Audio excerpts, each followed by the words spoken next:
As soon as he stepped out in the open, whack, whack, whack, 3 loud knocks. And it's like somebody's got a ball bat just wailing on the tree.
Originally from Kentucky. I lived between Louisville, Kentucky and Lexington, Kentucky. And that kind of put me in an area where I could get to Bernheim Forest, Daniel Boone National Forest. I backpacked a lot down in the big South Fork of the Cumberland River, over in the Red River Gorge area. And there's various reports from different areas in Kentucky. And from being there, being born and raised there, hunting and fishing and camping, I never saw one, so I didn't really pay a lot of attention to the reports. You didn't see it on the news at night that, oh, this guy that owned a farm saw a Bigfoot down by his pasture. It just didn't happen that way. You'd have to just know where to be looking to see a report. There were some reports from over around Daniel Boone National Forest and the camping I did over there. You could hear some things at night. Hard to tell what they were, but some of them didn't sound as natural or native species to me as others would. Like the fox will make a certain noise, and then I've heard some audios of like the Ohio howls.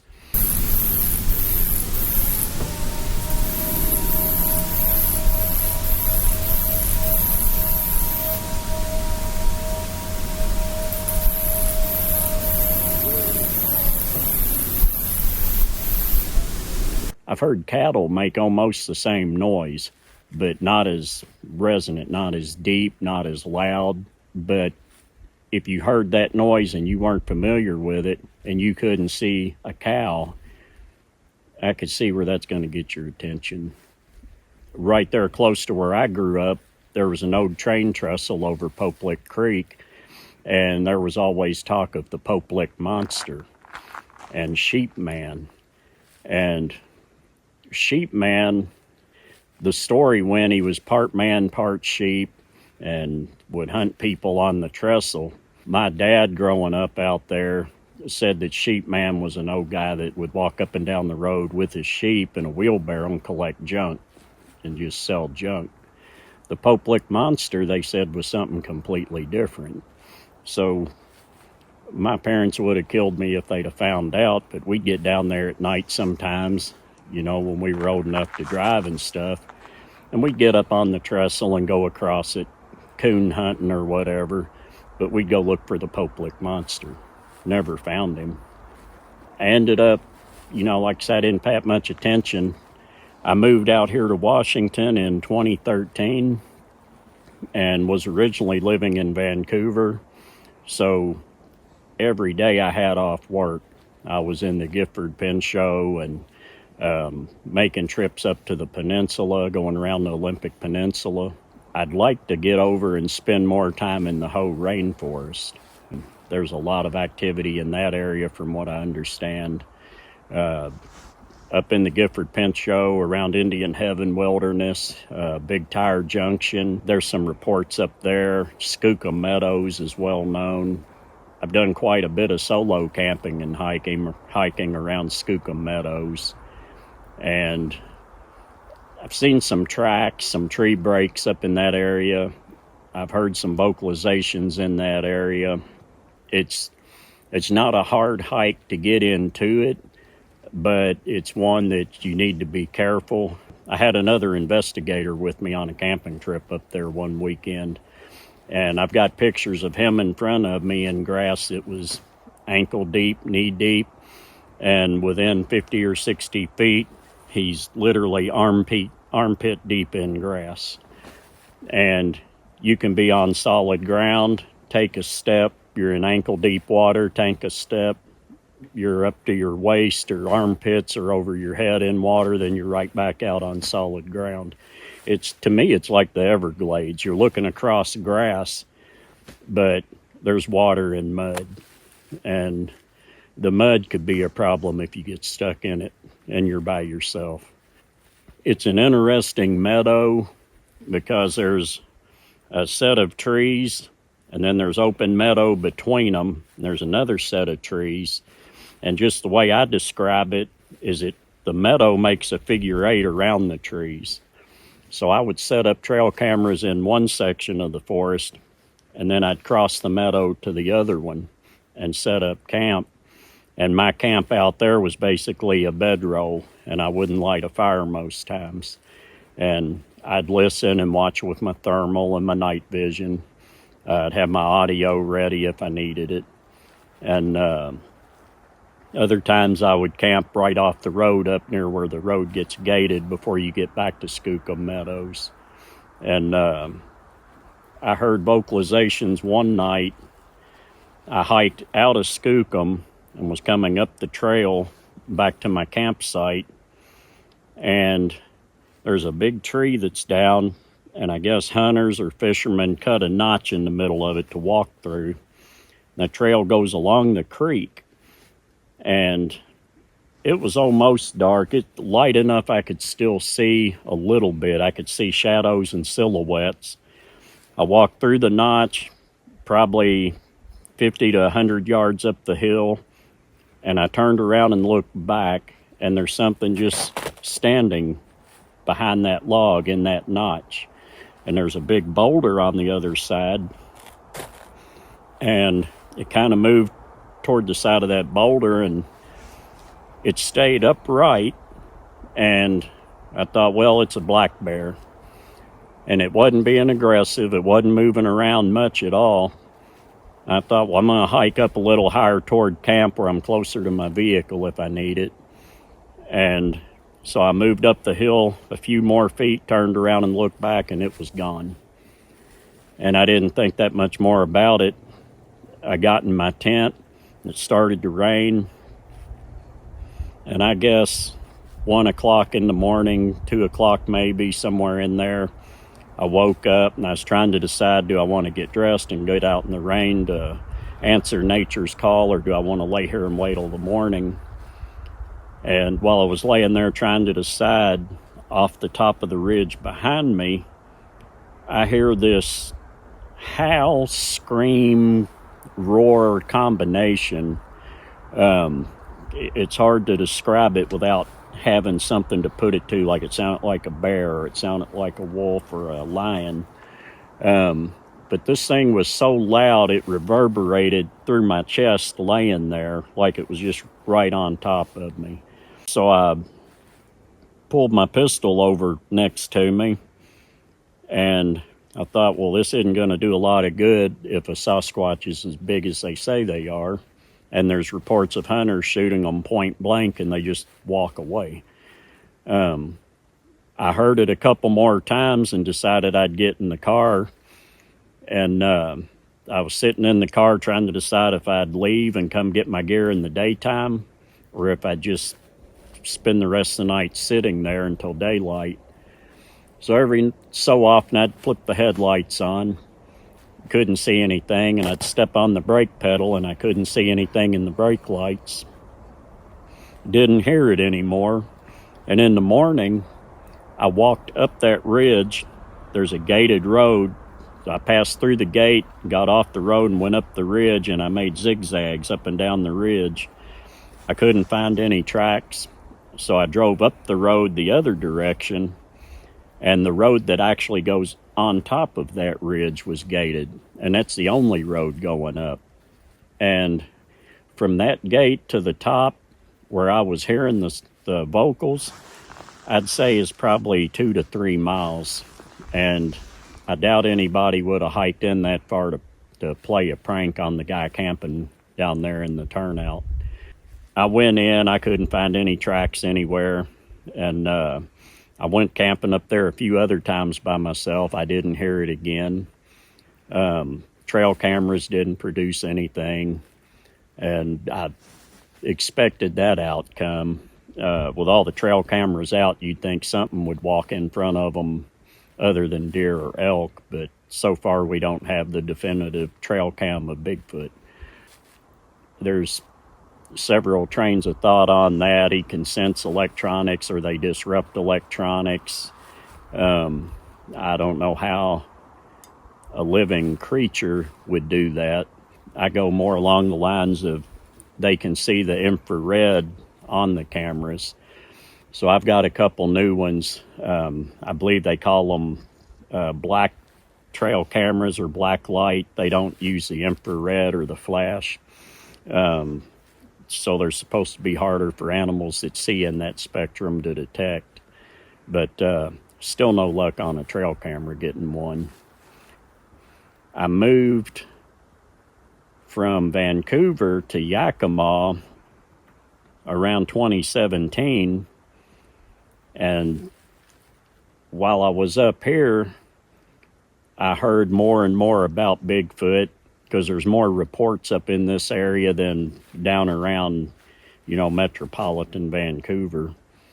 And Bob Gimlin was from the Yakima area, and, he was part of the famous Patterson-Gimlin Bigfoot film.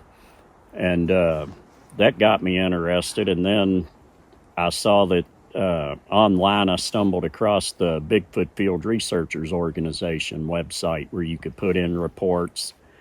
And I saw where you could join. It had a link if you were interested in being an investigator. And I thought, well, I'm out there all the time anyway. I'll give that a try. And so I tend to look for reports that are from closer to my area. It wouldn't be as feasible for me to pick a report up from, say, the Olympic Peninsula and go driving all the way over there. By the time I could make arrangements with a witness and pick a day and a time to get over there, whatever evidence is gone. Yeah, I could do an interview, but I could do that over the phone. So I try to keep the ones that within reason I could get to within a couple hours anyway, especially if they're available for me to just drop what I'm doing and head out, if it was any time recent. One of the things I've noticed on the reports, there'll be a report that was posted, I don't know, say December of 2024, but the encounter was in July of 2001. So there's a lot of people that wait a long time to file a report, and it's a stigma, I guess, of going public and saying you saw a Bigfoot or a Sasquatch, and the notoriety that's going to come, people might make fun of you. Others, they don't know about the site, they don't know about the organization, and then when they finally find out, they go on and post their information. Then you get some that are pretty recent. There's been some from the Rimrock Lake area, Bumping Lake, up near Chinook Pass, closer to Yakima and Ellensburg, Spokane. This whole area up here is just kind of a hot spot for reports. And the trick for me is catching them that are pretty recent, because I'd like to get one where there's something I can still see. Is the track still there? Is the tree structure still there? The scratch marks on the cabin, are they still there? And what's fresh in the mind of the witness? What do they remember from a few days ago? compared to what do they really remember from 2 years ago, 3 years ago. Just after you think through an event for several years, you know, you might have been there in person, but your whole perspective changes. I've looked back on things I did as a kid, and I've said something about it in front of my parents, and mom or dad's like, no, that's not how that happened at all. So I think these investigations are the same way. I want the most fresh witness testimony I can get. One of my other holdups is a witness to put a report on, and they might have their name, phone number, and email, and I'll reach out to contact and never hear back. And I'll do 3 or 4 attempts, and if I don't hear back, I just close out the report, misidentification, or could not make contact or whatever. But I get out more on my own to research, or try to get in a position to research, than I do off of the BFRO reports. I take the ones I can get, and I haven't taken as many lately because of some medical issues. But when I can get out, a buddy of mine's an investigator, and we'll get out together and camp. And some pretty amazing things that you can see. I've got a friend I grew up with in Kentucky that lives here in Yakima, and he goes with me. And he's skeptical, not really a believer, and he's gone from the point of not believing at all to now he's getting some of his own gear. And he told me he's at the point now where I'm not 100% convinced there's a Sasquatch or anything like that out there, but I want somebody to prove to me that there's not, because I've seen too much now that's leaning the other way. I had him down at Bumping Lake with me a few times, and we'd set up. I'd have my night vision pointed one direction. I'd have a handheld night vision unit, both record video or stills. I had some remote audio I set up pretty far out from where we were. And sometimes we build a fire, sometimes we don't. And we just start listening, and we just hang out and talk and cut up like we always do. A lot of encounters, people are hanging out in camp, talking, cutting up, eating, just having a good time, and all of a sudden there's a yell or a whoop or a tree knock or a rock throw. So we just act natural. And then in the same spot on several occasions, we've heard pretty loud tree knocks.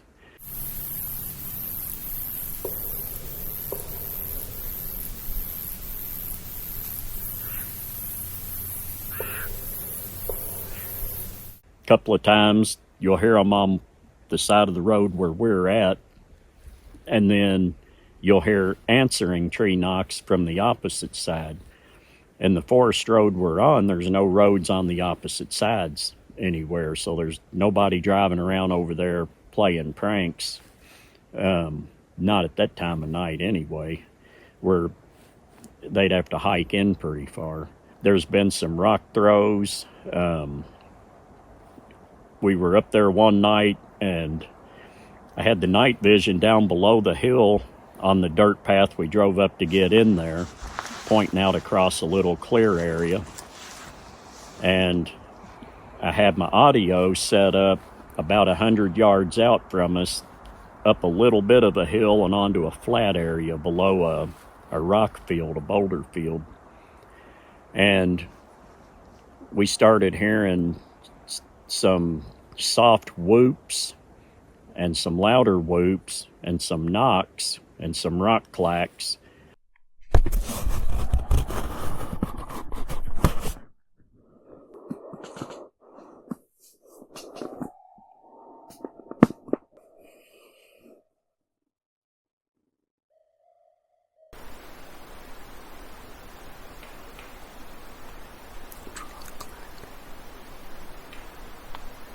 I started to say something, and he stopped me and said, "You hear that?"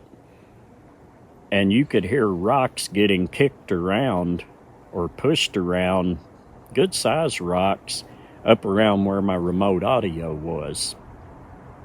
And I couldn't see over the lip of that rise with my night vision. And when I went back up when we were leaving to get my audio set up, there were big rocks laying all around. The unit itself wasn't damaged or moved, but the big rocks around it were moved around quite a bit. And the next time I went up, I set up a trail camera about 30 feet out from where I set up the audio, pointing to the audio. I thought if it happens again, maybe I'll get a picture of whatever's doing it. Was it a Bigfoot, a Sasquatch? Don't know. Could have been an elk. Could have been raccoons, but they were good sized rocks. The whoops and the tree knocks, I lean into thinking that was probably a Sasquatch. I don't know of anything else out there that makes whoops like that, and nothing else that tree knocks. I don't know of another animal in the mountains out here that has the hand structure, like with a thumb, that could hang on to a stick that size and swing it against a tree or another big stick and make that kind of noise. Just doesn't seem probable to me. He was with me one night. We stopped on our way out, and there was a clear cut, and we'd already got most of our gear together and getting ready to head home. And I was leaning on the back of my truck against the tailgate, and he was around the corner of the truck on the passenger side. And we're talking, and there was a big pine cone, big rock, just had an arc to it through the moonlight and landed between us and just kind of rolled over there. And I watched it go, and I turned around and told him, I'm going to grab my night vision and my FLIR, and we'll go check that out. And he's like, nope. He got in the truck. He was done right there. And I went on, hiked in about 100 yards with I've got a red headlamp I use, and I got my remote audio I had set up. And I came back, and he said, I can't believe you go out by yourself like that.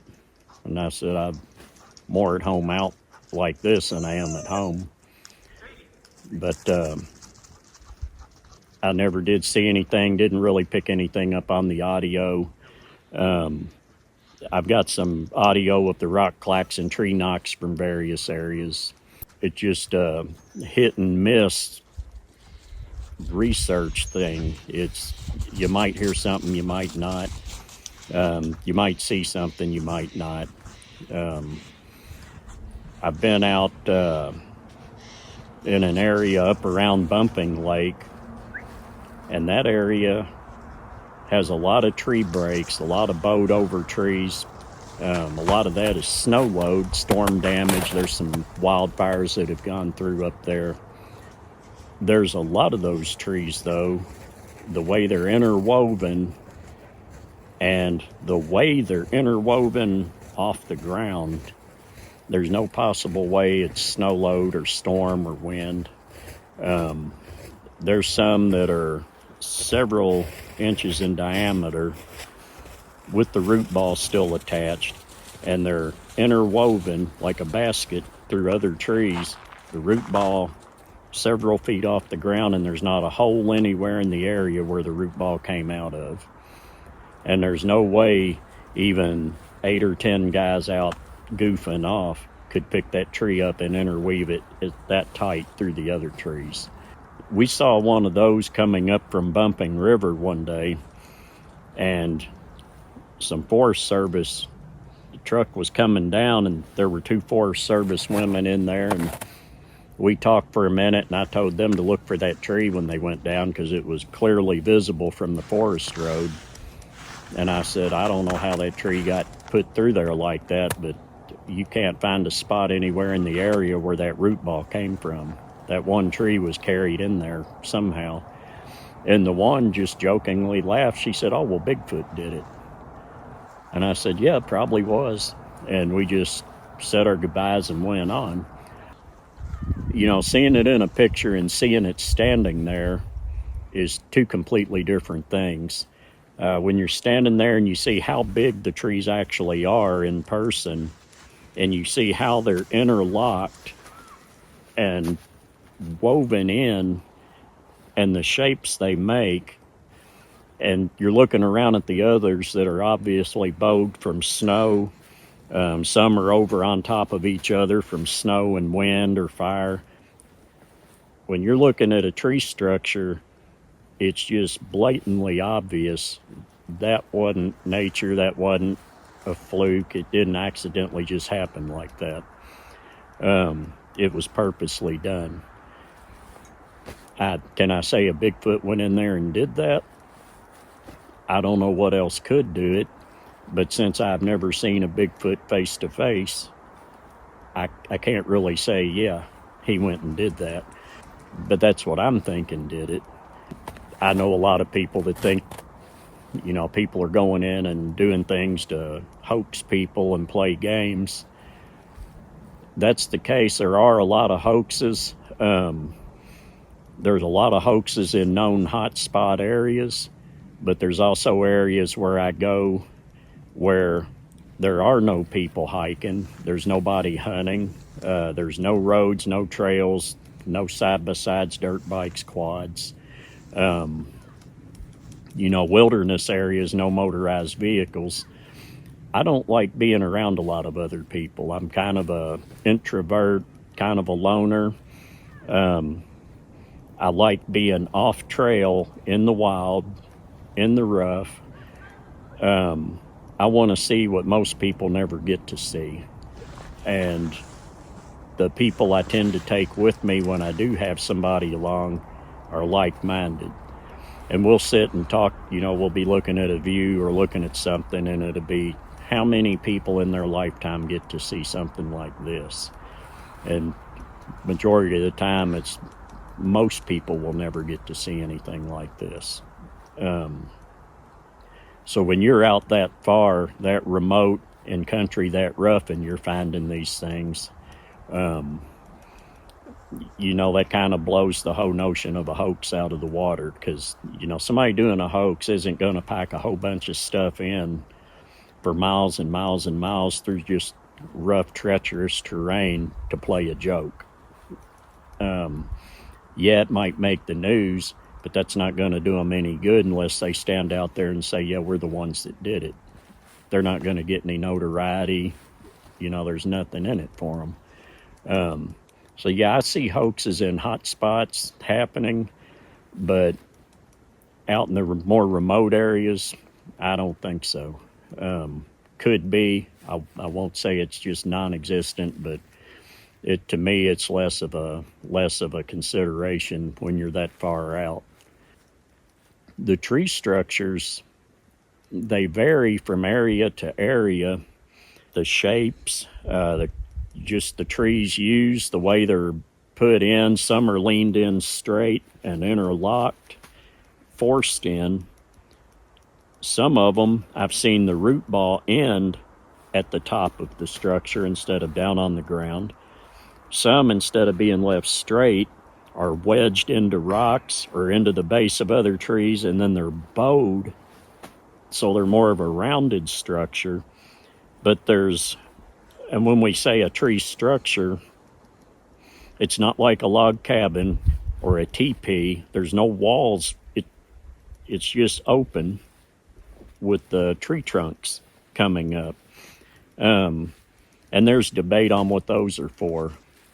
Shelter, I don't really see that unless they piled up like some pine boughs or something around it, or snow to block wind. You know, it's just, it doesn't seem feasible to be shelter. Somebody said it's marking territory. Others say that, well, maybe it's for birthing. Well, it might mark territory, but when you've got one right here and 50 yards down the ridge there's another one, that's just kind of, I can't see them being that close together to mark territory. and I could be wrong. The birthing, I don't really go along with that because, like I say, they're open. There's no protection from the elements, so there's nothing there.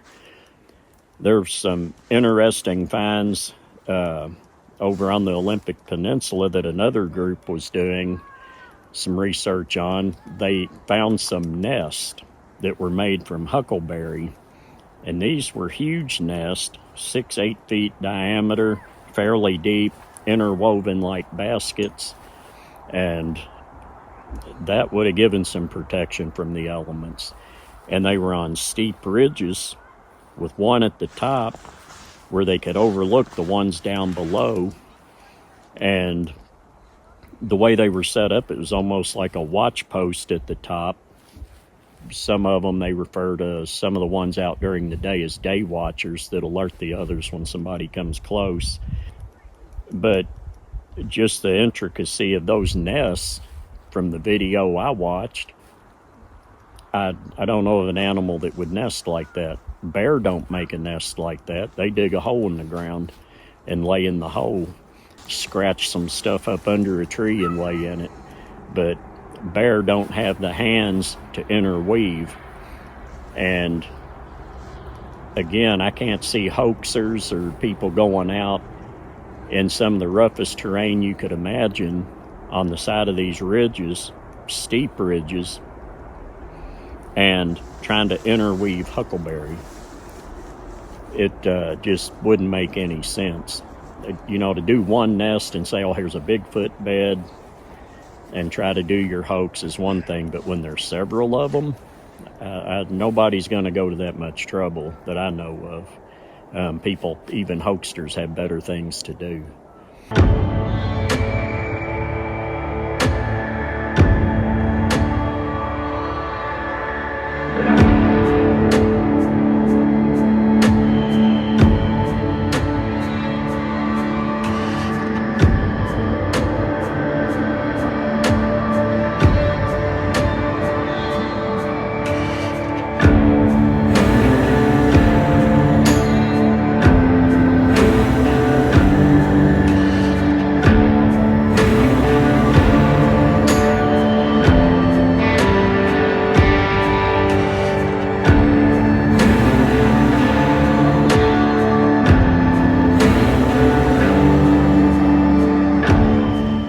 This area's got some reports where there's remote encounters. Some are more populated.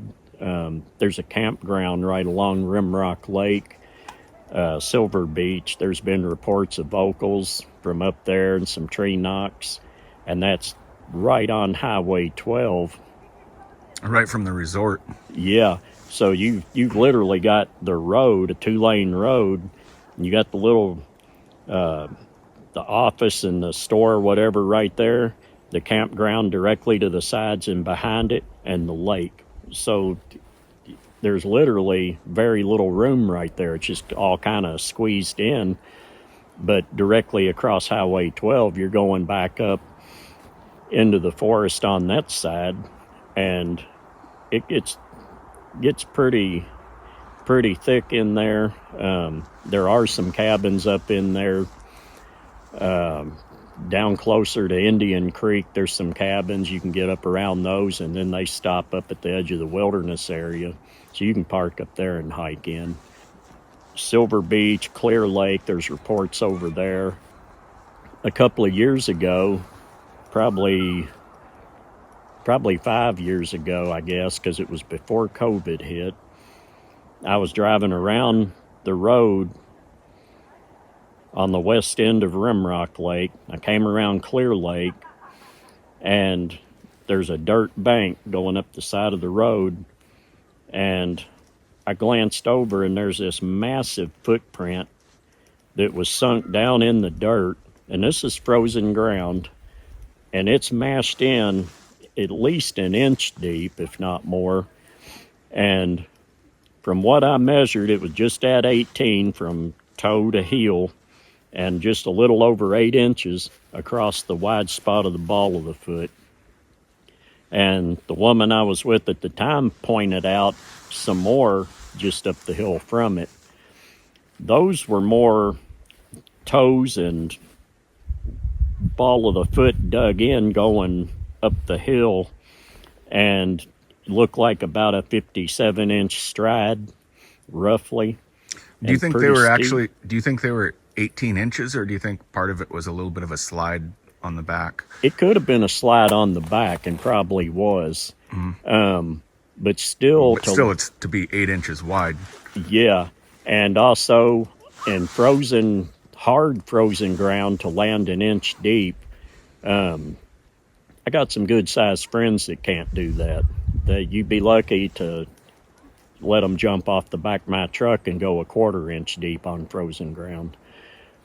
And what it looked like to me is one was running, crossed the road and made a jump and landed with that first foot that sunk in that deep, and then the rest were the toes digging, running up the hill. And it went up over the hill into a little bit of rock and brush, and then there weren't any more tracks that I could find. So since then, we had COVID. You couldn't really get out and do anything, but they closed down the forest and everything. I couldn't go out and camp. And then we've had wildfires every year in different areas. This past year we had the Rimrock fire that burned a lot around Rimrock and then all the way back down toward Highway 410 near Natchez.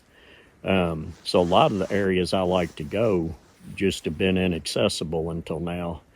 But I'm wanting to get back into that area. Bumping Lake had the Schneider Springs fire.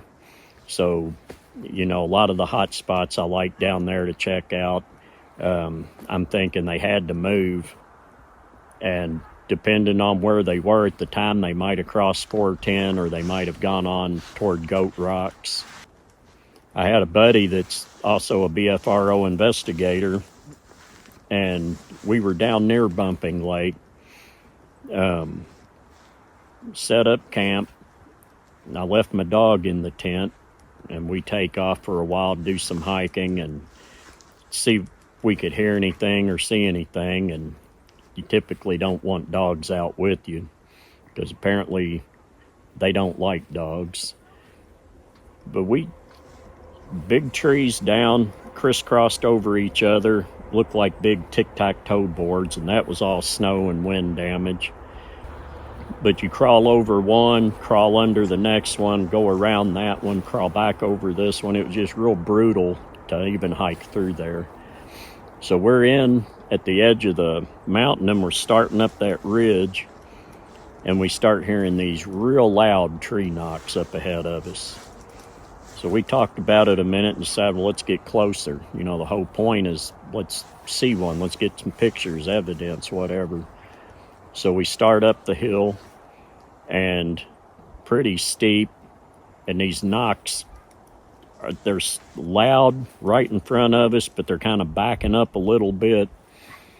And we finally get to a spot, there's a huge tree, and it's a few feet away from the end of a tree that was laying on its side. The one laying on its side was big enough I could stand behind it completely out of sight. It was at least shoulder height, and if I just crouched a little, I was hidden. Well, my buddy went and got behind the tree that was upright, and I crouched behind this tree that was down, and the knocking stopped. It just went dead quiet. And there wasn't another animal sound, no birds, nothing. So he kind of motioned like, hold on a minute, and he takes a step out. As soon as he stepped out in the open, whack, whack, whack, 3 loud knocks. And it's like somebody's got a ball bat just wailing on the tree. And I'm kind of peeking around the edge trying to see if I can see where it's at. And it's far enough up I can't see through the brush. He gets back behind his tree, it stops. And he did it again. Hold on, he steps out, whack, whack, whack. And he stepped back behind the tree, it stops. Kind of nodded, so I stepped out between that opening there. As soon as I stepped out, whack, whack, whack. And I step back behind the tree, and it stopped. Another one behind me starts, same thing, 3 whacks. So... Did you guys start getting scared? Not as much scared as surprised. It kind of caught me. I wasn't expecting that. So I kind of motioned like, let's move up toward the one ahead of us, because the one behind us sounded a little farther down the ridge. And so as soon as we came into the opening, he came out from behind his tree, and I came out from behind the down tree, and we started through that little gap. The one up top knocked 3 times loud. The one behind me knocked 3 times loud, and there was one kind of off to our right, a little farther off, that knocked 3 times. Well, now, got one up here, one behind us, and one over here. We got flanked.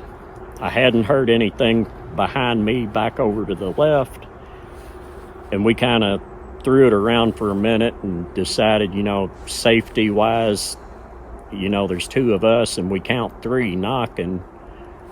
Let's ease out of the area. We can come back with trail cameras or audio at some other time. And so we went on and moved off the other direction, which put us going out of the way quite a ways, but we went that way and made a big loop to get back to camp. That night, I had trail cameras out, motion detectors, night vision camera running. I hung CDs on strings in trees out around camp and a little farther out. I wanted to see if something grabbed them and left a fingerprint or a smudge, and we got nothing. My dog never alerted all night. And, after that, I was up there with some people, and we were camped for a couple of days. And after we came out, I think that was on a Saturday, that Tuesday is when a lightning strike kicked off the fire, and that kind of knocked me out of being able to get back up in that area for a while. And this past summer, I still didn't get up there much. I went up a couple times, went up that way on a search and rescue mission, but I wasn't over in that specific area. But that's a spot I'd like to get back and investigate. That whole area up there, both sides of the road going up 410 toward Chinook Pass, it just seems like always wood knocking, always rock clacks, vocalizations. Rimrock Lake, same way. What do you think's more active, bumping or Rimrock? I'd say Bumping Lake. And Bumping Lake area, the area surrounding Bumping Lake, like down toward Twin Sisters Lakes, has had some reports, a lot of activity. I've heard a lot of different discussions from people that never filed reports. They just hunt and fish up there. I know of one report that was made public where some guys had hiked into Twin Sisters to fish. They set up camp. Some pretty good sized rocks were getting thrown at them. They broke camp and hiked back out. They were done. If you just go past Twin Sisters and keep going southward, I believe, you would come out down at Highway 12 near Indian Creek at Rimrock. So it's kind of it's like a corridor, that whole area. And I've just got a hunch they're moving from the Rimrock area up through the pass into Goat Rock's Wilderness, going over toward the Packwood area. If you drive along Rimrock Lake going over toward Packwood, you'll see that valley down there below the road you're on, and I think they follow that. Do you think that with the snow pushes them over towards Packwood from Bumping Lake and Rimrock? I think it probably does. That might make sense why there's so many winter sightings there as well. Yeah, and over toward Randall and Morton, they get snow over there, but I don't think they get it quite like we do over around the Bumping Lake and Rimrock areas. I've been over talking to people on the other side that we heard some whoops and some whistles up near Glacier Lake, and down south of Randall. There's a day hiking book, Day Hiking the Cascades, something like that. There's mention in that book of a trail you can hike just south of Randall near a creek, and you might hear or see a Bigfoot. Been up near Mount St. Helens, and on my way back, I just picked a spot and pulled over, walked out through the forest, and I just decided I'm going to look around and see what I see in this area. And it's just south of Randall National Forest area. And I get back along this creek. There's, like I say, I just picked a spot and went in. There's no hiking trail. There's no actual parking area. I just kind of put the truck over in the weeds, and I get back to this creek. There's no trail. It's pretty deep brush around me. I start walking down this creek looking for tracks, and there's an elk track here and there, and you see some raccoon tracks. I get down to this point in this creek, it widens out, and there's a big boulder in the middle of the creek, and on top of this boulder there's a stick laid long ways, and there's one coming off of it the other way, so from where I was standing it looked like an upside down L. And then there were these little rocks and pebbles of different kinds laid in a design inside the bend of that L. And it's out in the middle of the creek on top of this boulder. I took pictures of it, and I'm looking in the dirt and the mud around the creek, and there's no human footprints anywhere.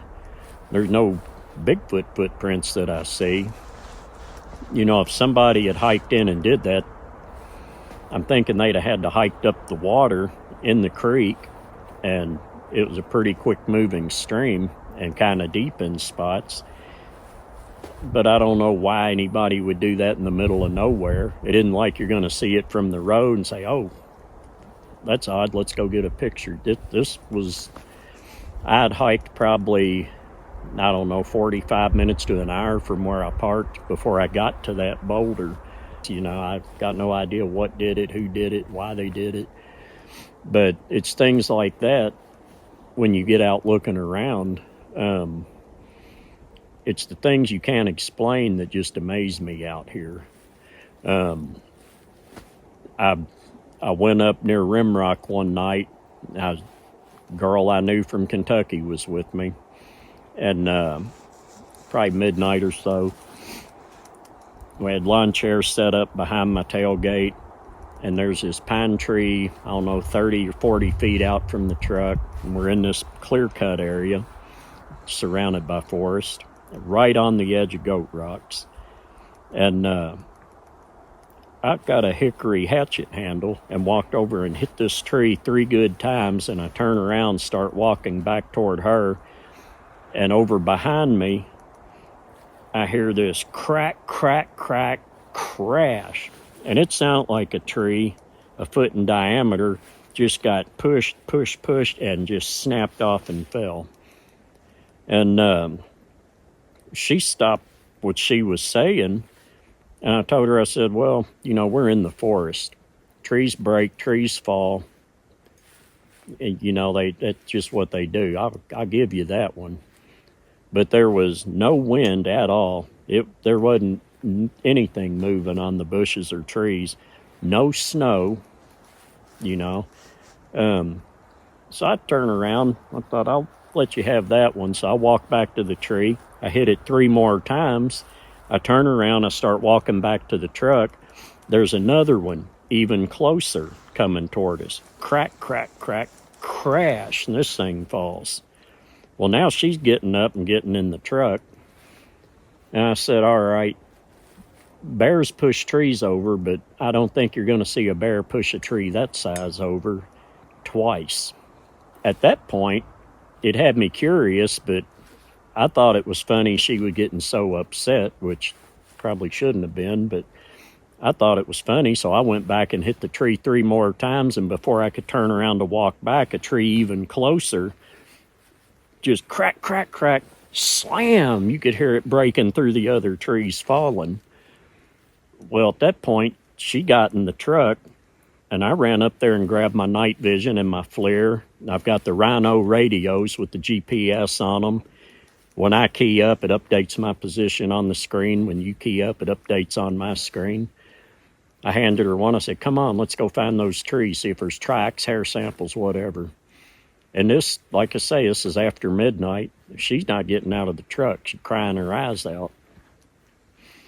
So, you know, I left her with one of the Rhino radios, and I handed her my pistol.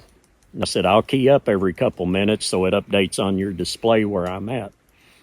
I take my FLIR and my night vision, and I left out of that clear cut into the trees. And you can walk a little ways, and you've got to get down and crawl under some stuff, and then you're up and you're crawling over some stuff. And I just wasn't getting anywhere. It was thick, and it was miserable, and it was cold. And I made a pretty good loop and came back. And I said, well, we'll go on and leave, and then I'll come back up by myself, or I'll get my buddy, and he'll come with me, and we'll see if we can find the trees. And ended up, I didn't make it back up there until that spring. And I parked in the same spot, and I started at that tree. And I worked my way out towards where I heard the last tree crash in that area, and I found it. And then I put a pin mark on my GPS, and I started from there straight out to where it sounded like the second one came from, and I found that one. I got over closer to the river, and I found that one. And just looking at the pin marks from the first one I heard to the last one, when I did the tree knocks, 3 trees pushed over in a line coming closer each time. And, you know, if I'd have kept knocking, would they have come on up into the area where we were in view, pushed a tree over? Was it letting me know they were there, or was it being aggressive, telling me I'm in their area and I need to leave? You know, I've heard other reports from that area, but I've never heard of anybody having 3 trees pushed down in a matter of minutes. This whole area around Rimrock Lake, Bumping Lake, Twin Sisters Lakes, Walla Walla, Spokane, you know, up Wenatchee, Chehalis, Ellensburg, it's all one big hot spot. You know, there's 2 guys in the news just this week from Oregon that decided to go looking for Bigfoot, and both of them died of exposure. Search and rescue just had to recover their bodies. So, you know, if you want to get out and be part of it and contribute to it, do it safe. But this whole area, it's one big hot spot.